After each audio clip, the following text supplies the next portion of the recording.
छातीत कफ झालाय, खोकला झालाय, खोकला बराच होत नाही, किमान 5 दिवस कुठलंही औषध घ्यायचं नाही. कारण छातीतला कफ जर नाही निघून गेला, तो जर आळून राहिला तर नंतर फुफ्फुस कमजोर व्हायला लागतं, श्वसनाचे त्रास होऊ शकतात, दम्याचा त्रास होऊ शकतो, काही लोकांना टीबी पर्यंत जाऊ शकतं जर तो कफ जर आत राहिला. ज्या खोकल्यामध्ये कफ जो येतो, ज्या जाळ्या येतात त्या जाळ्या सगळ्या काढून टाकायच्या, नाहीतर मग जाळ्या नसतात. आणि ह्याच्यात 5 दिवसानंतर 3 दिवस एक इलाज करायचा. रोज सकाळी अनाशपोटी तांब्यावर गरम पाणी करायचं, त्यात मीठ थोडं जास्त घालायचं, 2-3 चमचे 4 चमचे मीठ घालायचं, असं खारट पाणी एकदम प्यायचं, गरम पाणी. त्याच्याबरोबर उलटी होती, उलटी झाली की सगळं 3 दिवस फक्त करायचं. मग नंतर तुम्हाला वर्षभर खोकल्याकडे बघायची सुद्धा गरज लागणार नाही, कुठल्याही प्रकारे श्वसनाचा त्रास तुम्हाला होणार नाही, खूप चांगलं आयुष्य जगू शकता याच्यातून तुम्हाला. आता लिव्हर साठी सांगतो. लिव्हर साठी सगळ्यात महत्वाचं भोळीची भाजी. कारण आपण जेवत असताना काय जर कुठली विष बाधा थोडी होऊ शकते, मायनर पॉइजन आपल्या पोटामध्ये जातं.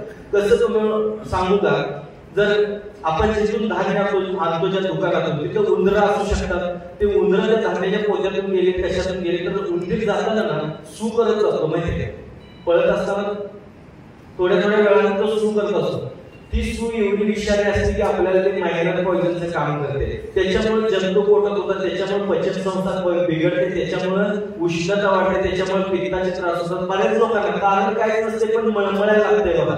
हे झुरळ जातं ना आपल्या ताटावरून, घरात आपण ताट धुतो अगोदर ठेवतो आणि नंतर त्याच्यावर झुरळ गेलं, ते पण एक लिक्विड चिकट सोडत जाते बघा. त्याच्यामुळे हे अल्सर होणे, कोलायटिस होणे, मुळव्याध होणे हे त्याच्यामुळे होतं बरं का. तर हे जर टाळायचं असेल तर जेवल्यानंतर ताट धुण्यापेक्षा ते अगोदर धुवून घ्या, स्वच्छ धुवून घ्यायचे. आणि हे प्रयोग मात्र नक्की करायचे. घोळीची भाजी याच्यामध्ये सगळ्यात जास्त चांगलं काम करू शकते.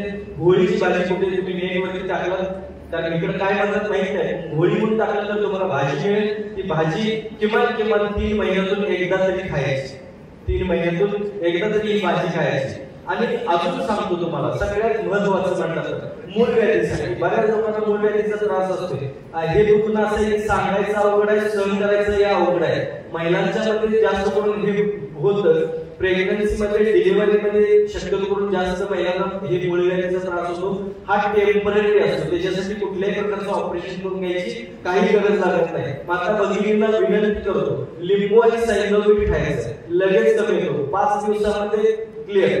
जर काय अजूनच वाटलं तर कमळाचं पान घ्यायचं, कमळाचं झाड, कमळ माहिती आहे, त्याचं पान घ्यायचं, मिठाच्या पाण्याने स्वच्छ धुवायचं, त्याच्यावर लोणी घालायचं, थोडं एक वेलदोडा घालायचं, खडी साखर घालायची आणि पान चावून खायचं. ज्या दिवशी कराल त्या दिवशी रक्त पडणं बंद करून बघा या गोष्टी. मूळव्याध हळूहळू कमी होत जाईल. सगळ्यात महत्वाचं म्हणजे तर पचन संस्था आपली चांगली चालायची असेल तर अन्न घाई गडबडीत जीवू नका, विचार करत जीवू नका, टीव्ही बघत जीवू नका. बऱ्याच लोकांना, महिला वर्गाला तर सवय असते सिरियल बघत इथनच घास पडत नाही, वर तोंडात घालतच नाही. तर हे थोडंसं बंद करायचं. साध्या गोष्टी असतात, असे खूप सारे इलाज आहेत जे मी सांगू शकतो, दिवस इथे जाऊ शकतो अक्षरशः. एवढे सगळे निसर्गाने तुम्हाला दिलेले आहेत, ते तुम्ही घ्या, करा. त्यासाठी फोन करा, फोनवरती विचारा. प्रत्येकाच्या डिसीज वाईज तुम्हाला मिळू शकतं.